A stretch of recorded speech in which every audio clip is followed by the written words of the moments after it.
we start with Plutarch's lives. And I guess in the 70s, people didn't think that guy there looked too much like something. Almost like a Yud, like it's a Jewish swastika or something, but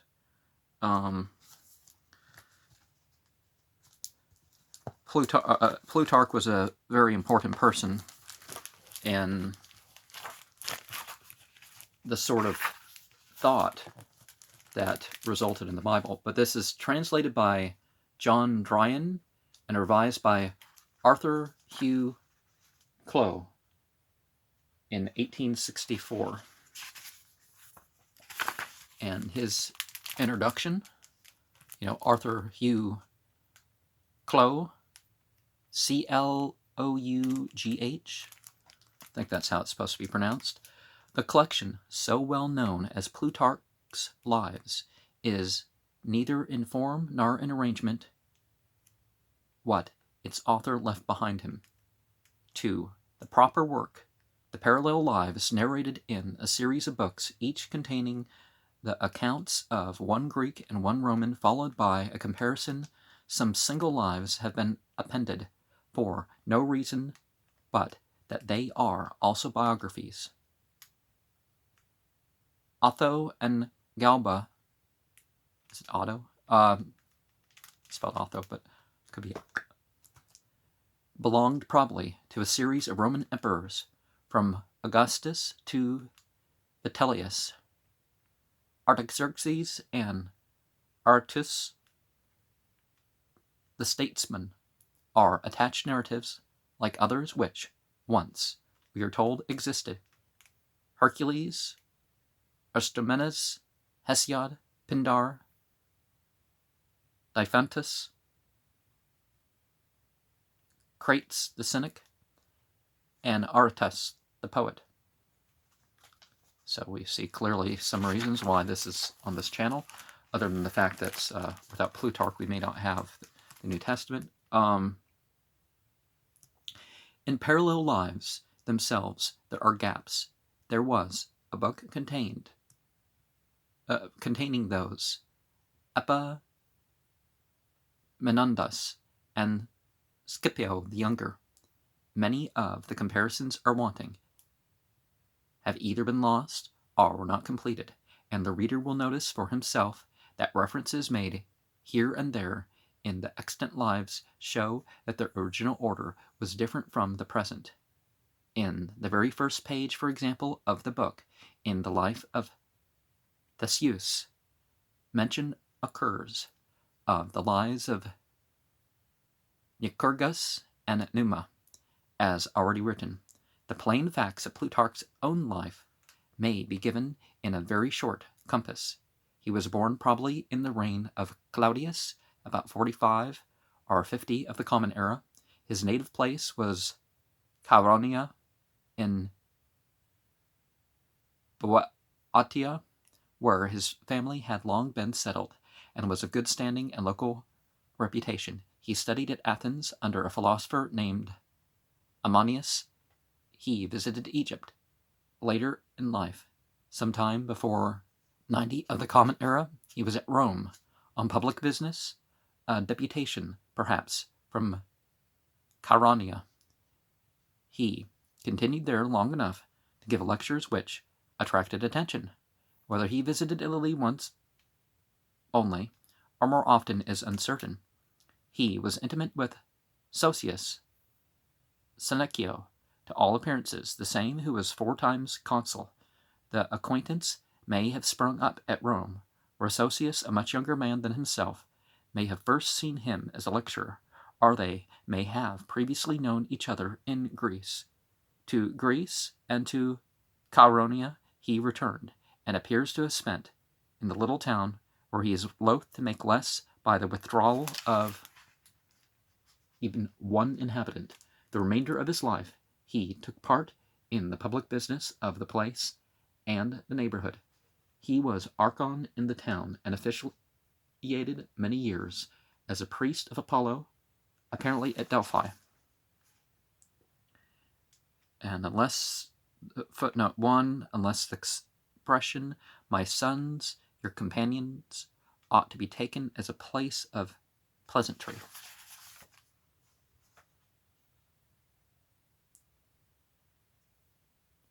That maybe he wasn't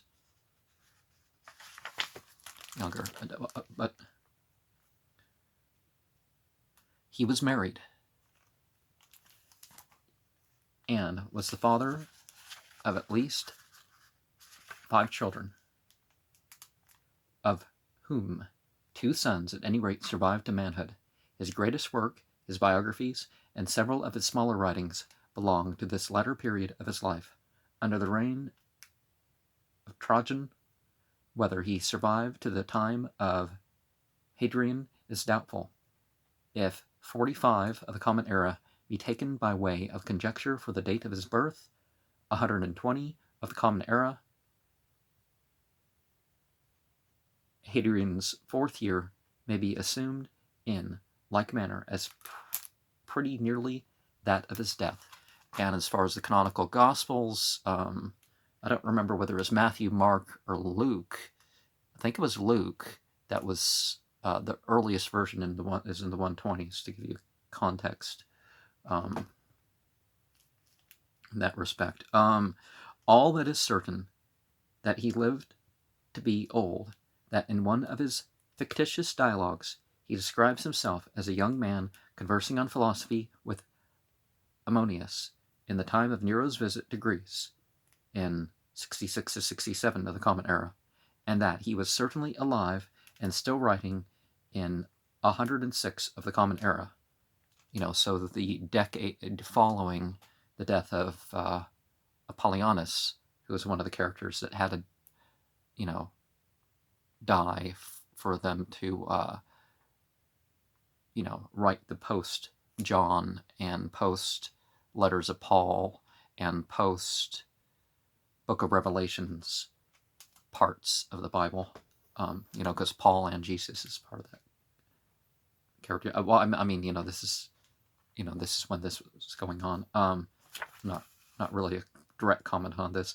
The winter which Trajan, after building his bridge over the Danube, passed in Dacia, we are told, he says, in his inquiry into the principle of cold, by those who are now wintering with the emperor on the Danube, that the freezing of water will crush boats to pieces.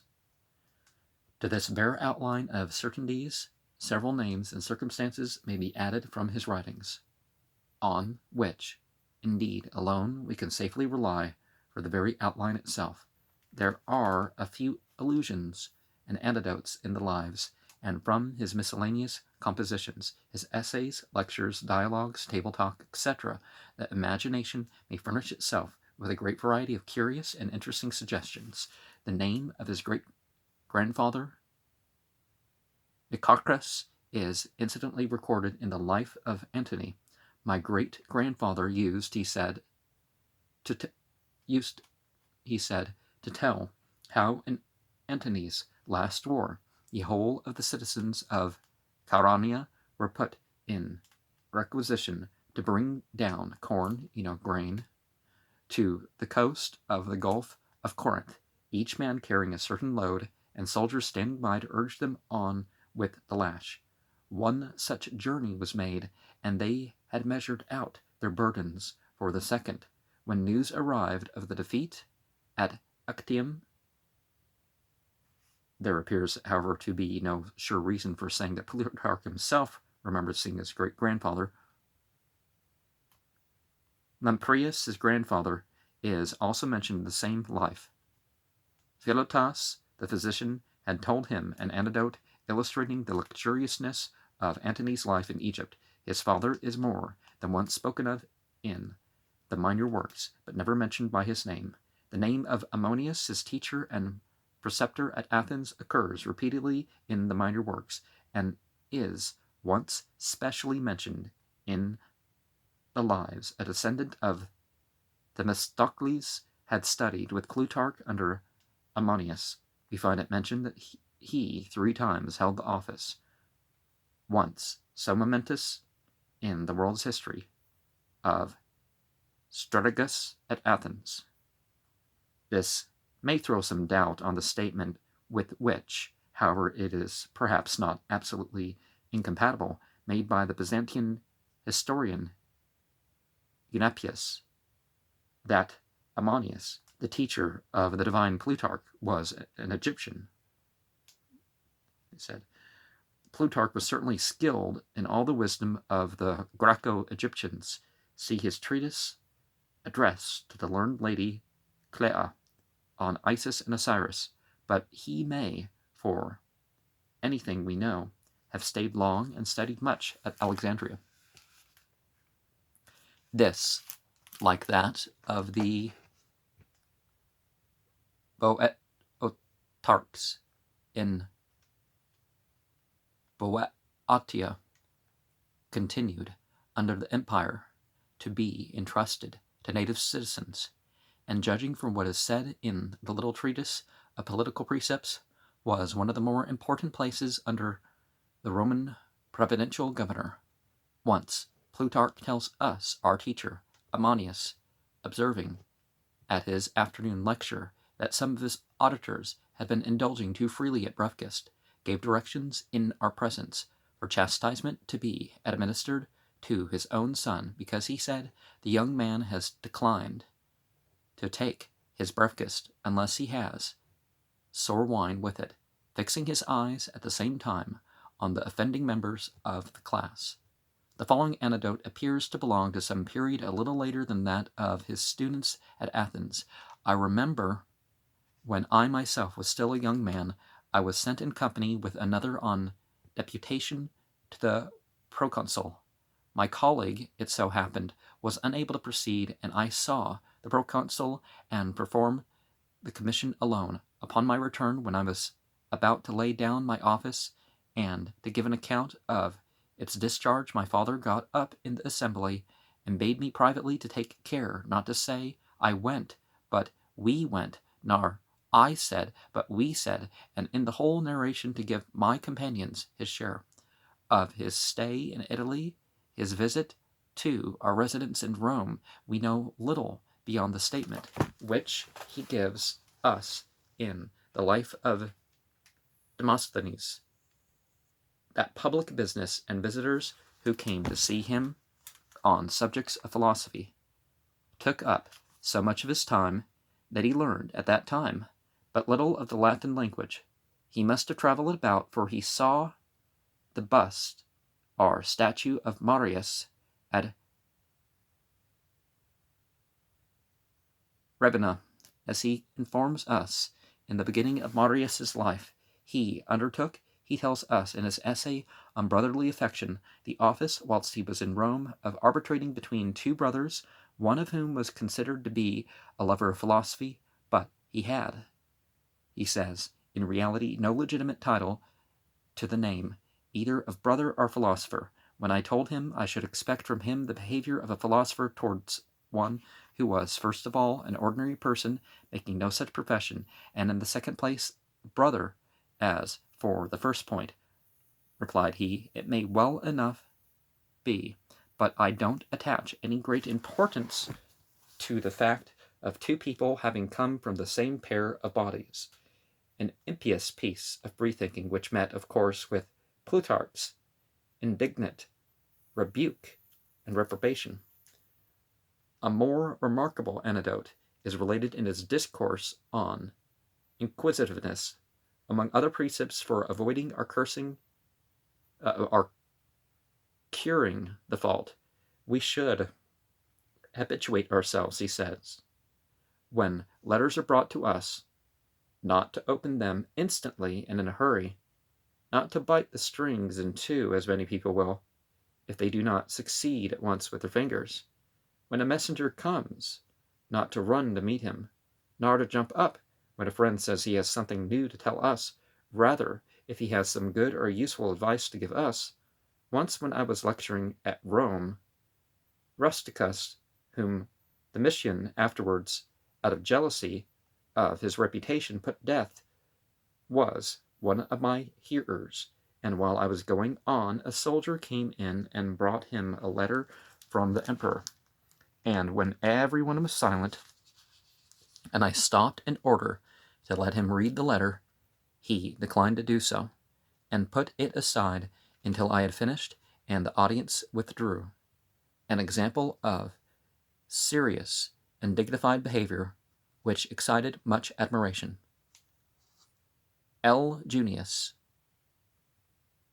Arulenus Rusticus, the friend of Pliny and Tacitus, glorified among the Stoic martyrs,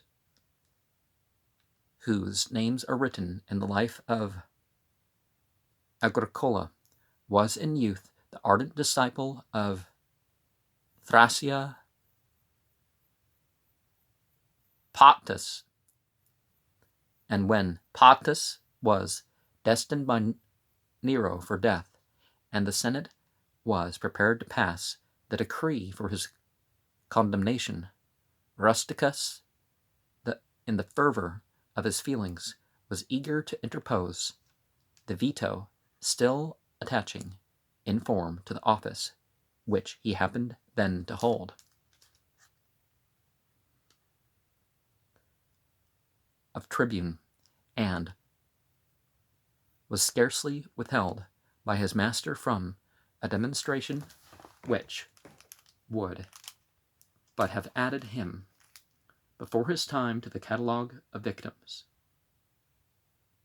After performing in the civil wars ensuing on the death of Nero the duties of praetor, he published in Domitian's time a life of Thrasea, as did Senecio, one of the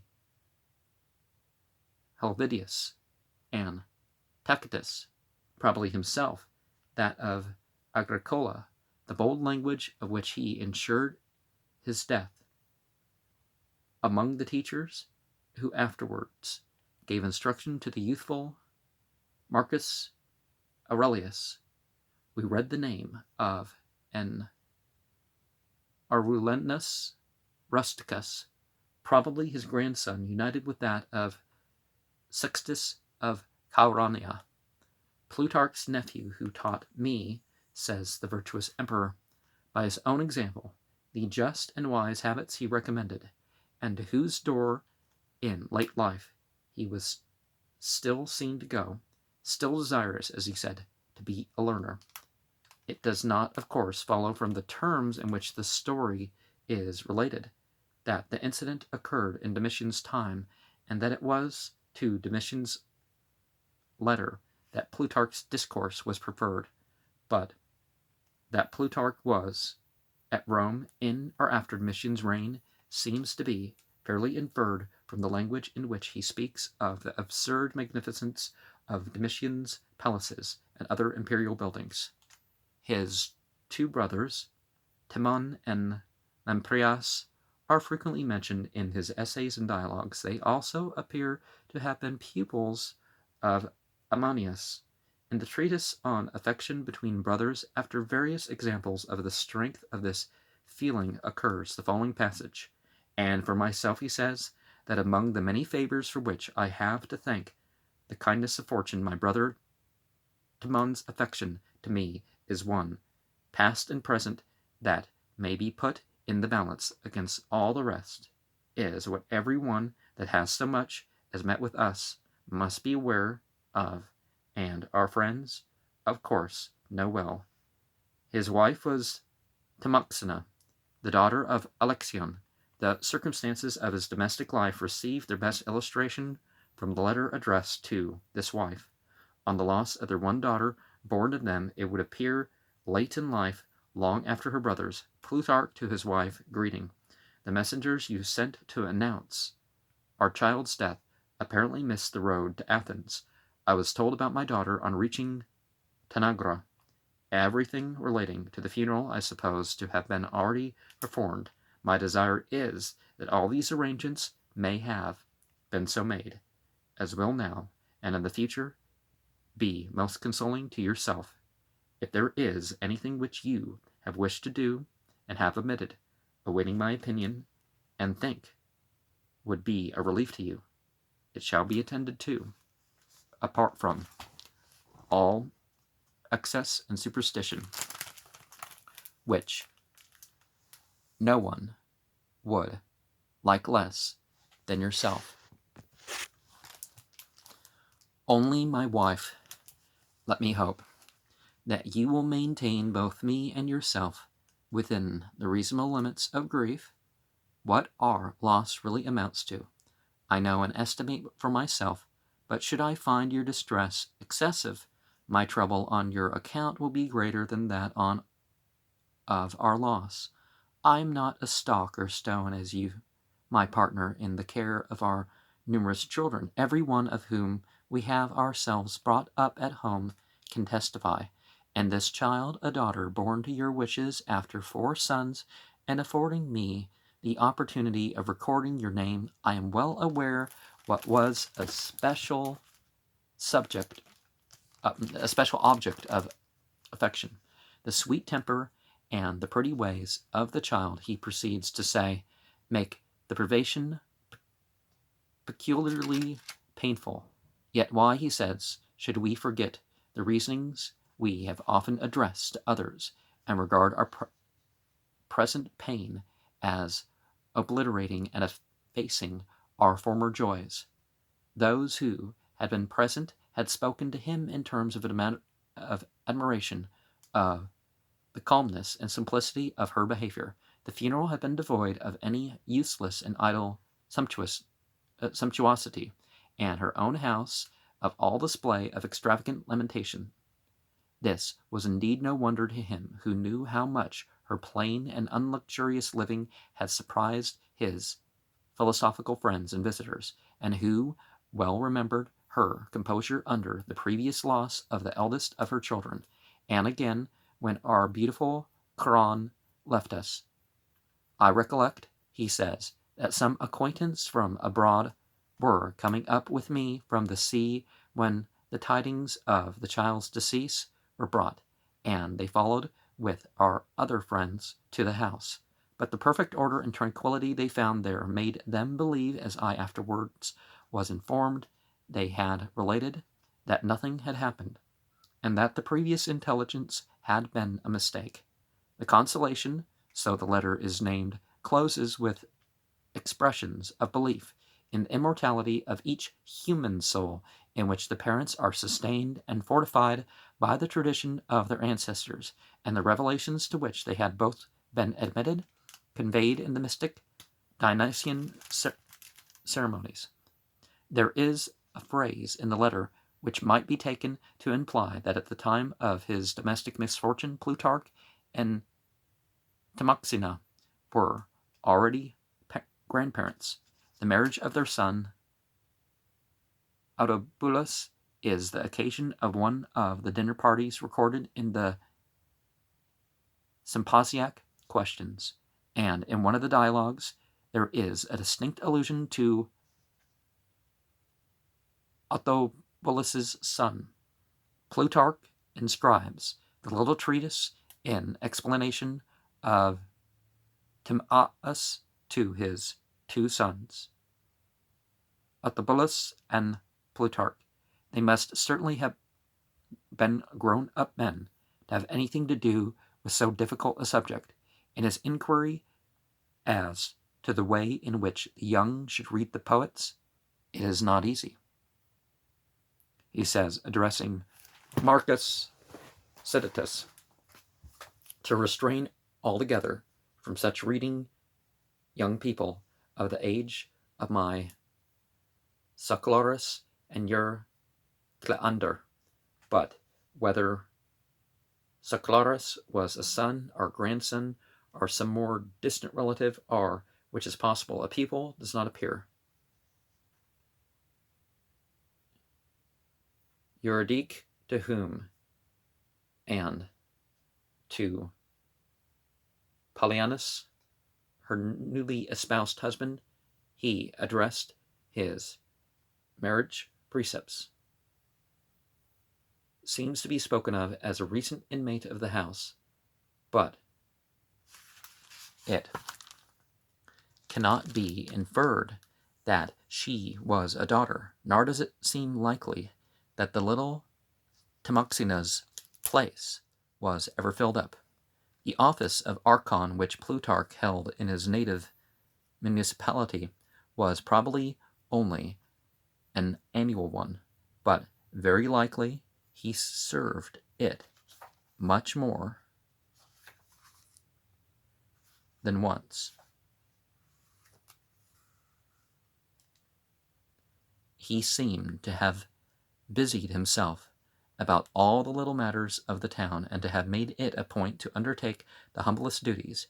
After relating the story of Epaminondas giving dignity to the office of chief scavenger, and I, too, for that matter, he says, am often a jest to my neighbors, when they see me, as they frequently do in public, occupied on very similar duties, but the story told about Antisthenes comes to my assistance, when someone expressed surprise at his carrying home some picked fish from the market in his own hands. It is, he answered, for myself.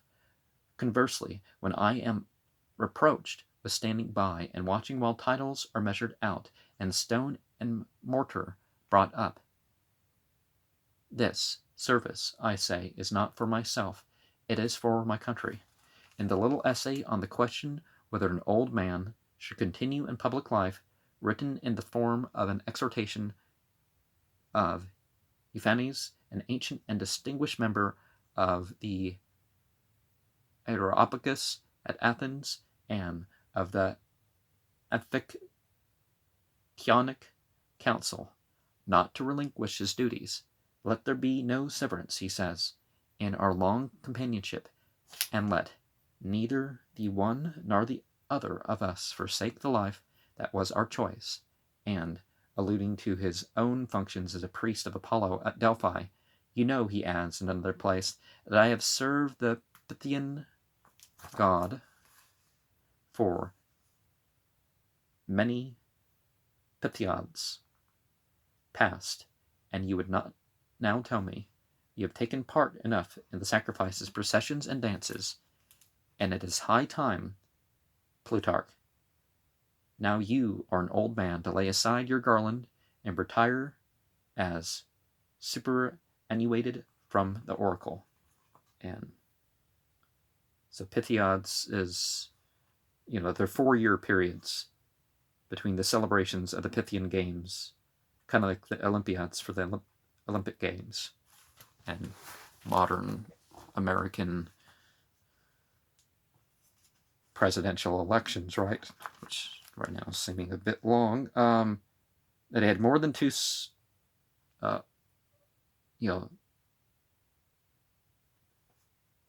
regard to Timoxena and such, that he had more than 2 sons who grew up at any rate to youth, appears from a passage where he speaks of his younger sons having stayed too long at the theatre, and being in consequence too late at supper. Even in these, the comparatively few, more positive and matter-of-fact passages of allusion and anecdote, there is enough to bring up something of a picture of a happy domestic life, half academic, half municipal, passed among affectionate relatives and well-known friends, inclining most to literary and moral studies, yet not cut off from the duties and avocations of the citizen. We cannot, of course, to go yet further, accept the scenery of the fictitious dialogues as historical, yet there is much of it which may be taken as, so to say, pictorially just, and there is probably a good deal here and there that is literally true to the fact. The Symposiac are after-dinner questions, collected in 9 books and dedicated to Sosius Senecio, were discussed, we are told, many of them in the company of Sosius himself, both at Rome and in Greece, as, for example, when he was with them at the marriage festivities of Autobulus. Lamprias and Timion, the author's brothers, are frequent speakers, each with a distinctly traced character. In these conversations, the father and the eldest Lamprias, the grandfather, both take an occasional and the latter a lively part, there is one whole book in which Ammonius predominates. The scene is now at Delphi, and now at Athens, sometimes perhaps, but rarely at Rome, sometimes at the celebrations of the games. Plutarch, in his priestly capacity, gives an entertainment in honor of a poetic victor at the Pythia. There is an Isthmian dinner at Corinth, and an Olympian party at Elias. As an adopted Athenian citizen of the Leontid tribe, he attends the celebration of the success of his friend, the philosophic poet Serapion. The dramatis persona of the various little pieces form a company, when put together, of more than 80 names, philosophers, rhetoricians, and grammarians, several physicians. Euthydemus, his colleague in the priesthood, Alexion, his father-in-law, and 4 or 5 other connections by marriage. Flavornus, the philosopher of Arles in Provence, afterwards favored by Hadrian, to whom he dedicates one of his treatises, and who in return wrote an essay called Plutarchus on the academic philosophy. Serapion entertains them in a garden on the banks of the Cephisus. They dine with a friendly physician on the heights of Hyampolis, and meet in a party at the baths of Adepsus. The questions are the most miscellaneous description, grave sometimes and moral, grammatical and antiquarian, and often festive and humorous. In what sense does Plato say that God uses geometry? Why do we hear better by night than by day? Why are dreams least true in autumn? Which existed first, the hen or the egg? Which of Venus's hands did Diomed wound? Then Praeus, the grandfather, finds fault with his son, Plutarch's father, for inviting too many guests to the parties when we came home from Alexandria. Ammonius, in office as general at Athens, gives a dinner to the young men who had distinguished themselves at a trial of skill in grammar, rhetoric, geometry, and poetry, and anecdotes are told in the occasion of verses, aptly or inaptly quoted. Now, in northwestern Europe, the fall quarter, August, September, October, was the season of war, and that could be why.